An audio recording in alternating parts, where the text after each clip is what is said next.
coming through Ayrshire this afternoon, earlier, you would have thought if there had been a society for the prevention of cruelty to the professional footballer, they might have picketed Rugby Park. The conditions are so appalling. However, they have improved. The monsoon has abated, although I don't think they'll get through the afternoon unscathed.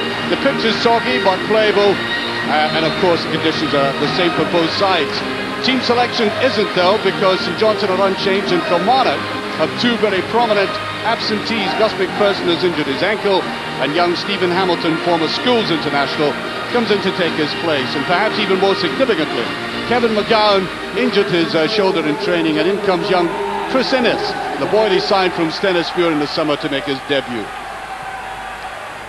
Well, at the other end, St Johnstone turned in one of the most significant results of last Saturday, demolishing Motherwell. And perhaps not surprisingly, the way they've been going, and the great play of George Boyle last week, who scored a stunning goal. The team is unchanged, and one of the goals scored last week was by Miguel Simão, Portuguese player from Oporto, and one hopes somebody warned them about the Scottish weather, because it's not exactly like an October day in the Algarve today. Referee is Hugh Dallas, a World Cup referee. And by all accounts, he didn't have one of his best days last Saturday. However, today, the cameras are on him. Well, surely one of the... There's Kane in with it, and it's in! Dodds comes up to finish it off. Well, he's been doing that so well at the other end of defence. And maybe the logic was that he'd be there when the opportunity fell, and he was. So from a needlessly conceded free kick has come the opening goal of the game by a man who's been superb in the air. But in the enemy penalty area, it counts, and it did. Well, I think he's just kept his elation to himself. But out of that, well, good play by Hamilton. Durant, ball just going beyond him. Beautiful turn there by O'Boyle. O'Neill going right through the middle, and here's Lowndes. He's going in for it himself, and he puts it away for the second goal, and superbly struck. It really was. The way he collected himself and measured up the shot.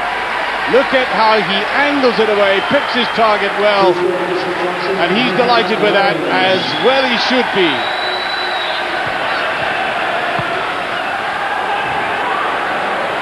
Dodds getting back. Alan Main, not the best ball by Main. And there's an effort, it's in! What an amazing strike! That ball played right. Put it right back, and Roberts picked it up. And that astonished everybody. Nobody expected that one. Almost the equivalent of the goal that was scored by George Boyle last week. He picks it up here, and he decides, well, why not have a go at this? And it paid off, and suddenly, after being so dejected and jaded looking, Kilmarnock are back in it. Just about 8 minutes left. Beret turned well on it. Holt, can he go forward himself? That's a better ball to Mitchell. He delayed his shot, and it's an own goal.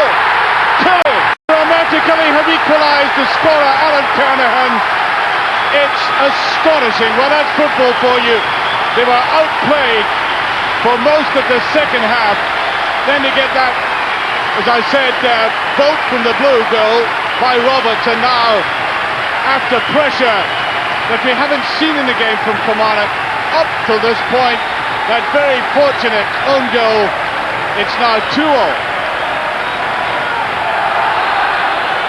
The referee gives the free kick.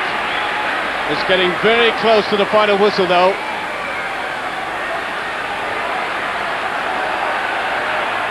There's Holt. Really has to be played into the box, and it is. Buck is up there with a head. There's an appeal for a handball by Dodds. The referee waves play away. Now, he looked to have played that. Handling is about being deliberate. And that was as close as you can get to it.